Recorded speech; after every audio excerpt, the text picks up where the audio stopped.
kita itu masuk ke alam yang wingit-wingit ya, umpamanya kalau pendaki ya pendaki gunung dan sebagainya lah. Ini perlu, artinya apapun alasannya fisik kita perlu terprotek ya, terproteksi maksudnya terlindungi dari hal-hal kegaiban ya. Artinya untuk melindungi dari kegaiban, tidak kesurupan dan sebagainya, di antara mantra yang saya tahu dari guru saya yang sudah saya pernah tirakati juga, karena kayak gitu kan terijazahkan ya.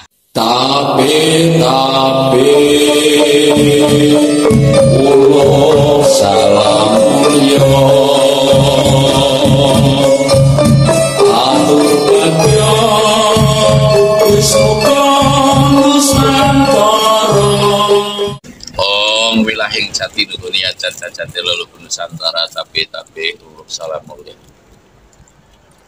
Kita sering dihadapkan dengan sebuah hal yang patut kita mawas diri, namun jarang sekali orang yang mau atau kerso gagap marang diri priyonggo. Kita sering dihadapkan dengan suatu hal atau kejadian atau pemandangan tertentu yang semestinya kita timbul pemikiran bahwa kehidupan itu sesungguhnya ada alam gaib dan ada alam nyata.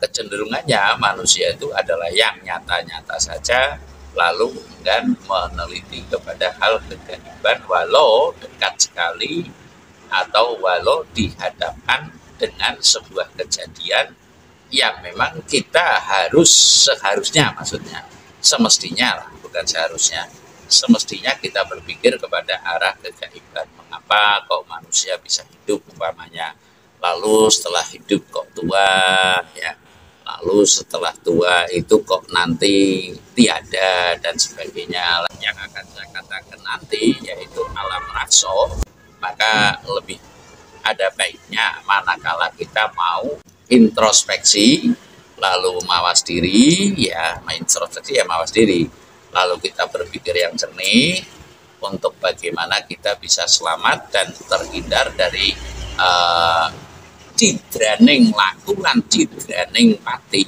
Cidraning laku itu ya kita terdera dalam kebingungan, dalam kebimbangan di muka bumi ini, dan cidrane laku juga kebingungan manakala kita akan kembali. Lah, saya perlu akan menyampaikan bahwa pada diri manusia itu sesungguhnya ada dua unsur, yang satu yang menyebabkan kita hidup berlogika dan sebagainya itu menurut pemahaman saya, menurut para spiritualis yang lain atau para pemahaman yang lain yang lebih bisa itu ya monggo saja. Namun menurut pemahaman saya, dalam diri kita itu ada dua unsur yang menyebabkan kita hidup di dunia hanya menggunakan nalar-nalar saja ya, atau pemikiran-pemikiran saja, logika saja, yaitu yang disebut alam rasa ya. Alam rasa ini kita itu mengenali duniawi murni kalau manakala kita diajak ke alam kegaiban, cerita kegaiban, wah wong urip yo si nyoto-nyoto wae. Namun ketika kita dihadapkan dengan sebuah perjalanan atau lelakone hidup, niscaya di situ baru akan tersadar, loh saya sudah berupaya sebaik mungkin, semaksimal mungkin, loh kok hasilnya masih demikian, ada apa ini lah, otomatis baru dia akan mau berpikir. Lalu yang kedua itu adalah alam rakso. Lah ini penting saya mengatakan alam rakso. Contoh saya tadi mengambil gambar orang nenek-nenek ya, nenek-nenek ya, makanya kita nggak boleh sombong lah, taruhlah, baik yang muda, baik yang apalagi yang sudah madyo yuswa atau sudah tua dan sebagainya, seyogianya itu lebih maksimal dalam mendalami kehidupan ya, dalam mendalami kehidupan, jangan hanya asal hidup. Artinya saya mengatakan wong urip mesti bakal ngunduk kowe bang arti. Dalam kata lain wong urip mesti bakal mati kabeh gitu loh. Semua hidup itu pasti akan mati. Nah, saya cuplikan beberapa gambar tadi orang tua. Loh, siapa yang mengatakan? Loh, siapa yang menggerakkan dia? Lah, inilah di antara alam rakso pada diri manusia. Monggo dipun periksani.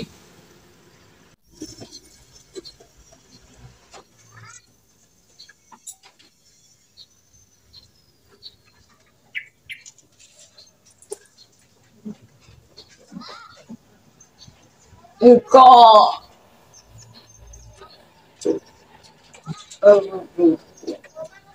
Oh.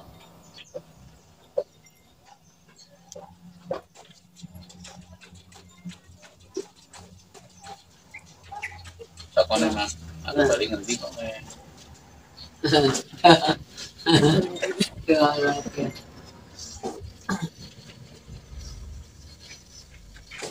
Dah. Nah. Nah.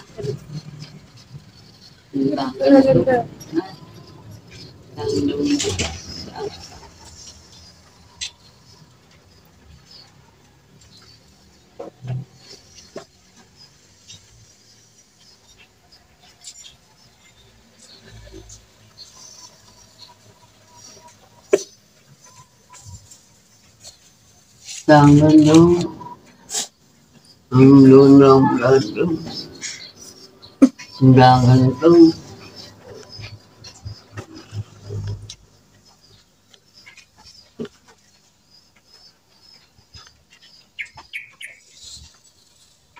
Pikir teman aku, orang aku, nama berdoa. Wis maju. Bali ngendi sih Kak?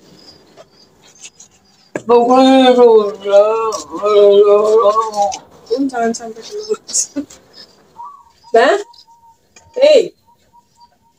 Oke, bali ngendi? Arep bali? Hah? Bah? Itu dong, apa nih kasih Menikah sini maru. Malu dengan kasih tapi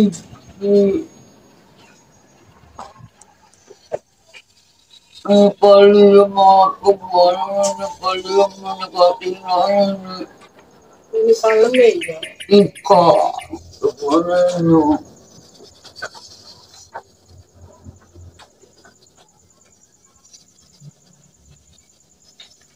yang ikut paling anak-anak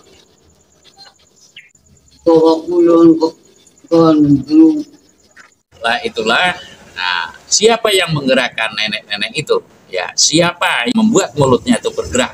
Ya, lalu berkata-kata semau gue lah. Inilah yang saya katakan alam rakso. Lalu dalam pengalaman diri kita, ya alam rakso ini manakala kita mimpi, umpamanya mimpi basah, ya basah betul. Lah inilah di antara alam rakso. Artinya mimpi basah kan ada istilah mimpi basah. Umpamanya mimpi kita makan ayam umpamanya, ya kita kenyang betul. Lah inilah yang disebut alam rakso. Lah kita mesti mengenali sendiri mungkin bahwasanya alam rakso ini sangat penting, ya sangat penting untuk kita kenali. Kalau ibaratnya kita itu mau mengobati orang-orang ibaratnya kena gangguan, ya semestinya kita menggunakan, mohon maaf ini sedikit mantra, mungkin kalau ada kelirunya saya mohon maaf. Namun saya pernah diijazai yang menurut guru saya adalah Tabe-tabe salam mulia, ingsun nutup rakso, sangsi rakso payungono ingsun,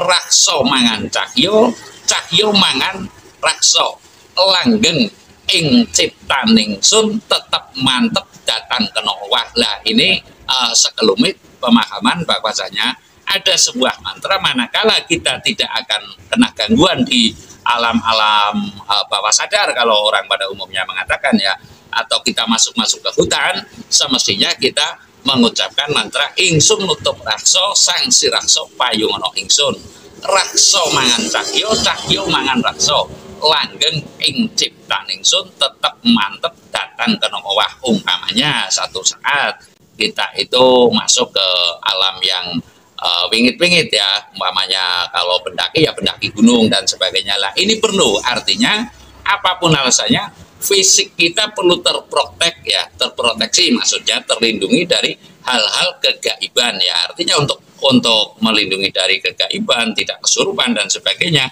Di antara mantra yang saya tahu dari guru saya yang sudah saya pernah tirakati juga, karena kayak gitu kan terijazahkan, ya. Kala itu saya pada hari kelahirannya kalau mau ditiru, ya, pada hari kelahirannya orang masing-masing, nggak makan, nggak minum, dan nggak tidur sehari semalam begitulah. Ini mantranya adalah ingsun nutup rakso sang sir rakso payungono ingsun rakso mangan cahyo cahyo mangan rakso langgeng ing ciptaan ingsun tetap mantep datang kena owah. Lah artinya itu sudah saya bacakan 3 kali, mau saja, namun ini hanya bisa digunakan untuk saat-saat tertentu saja, tidak setiap saat ya, tidak setiap saat yang saya maksud. Artinya wah, sebentar-sebentar sedang kondangan atau sedang berkunjung ke rumah tetangga saja, mau ada setan ini di sini, saya mantra itu enggak demikian. Namun niscaya manakala mantra ini digunakan itu akan sangat bermanfaat manakala kita ngidek papan aing atau papan yang sangar atau papan yang angker, niscaya kita akan terproteksi oleh hal-hal nalar murni, bukan kegaib-gaiban tapi gaib yang sesungguhnya. Saya rasa demikian. Terima kasih.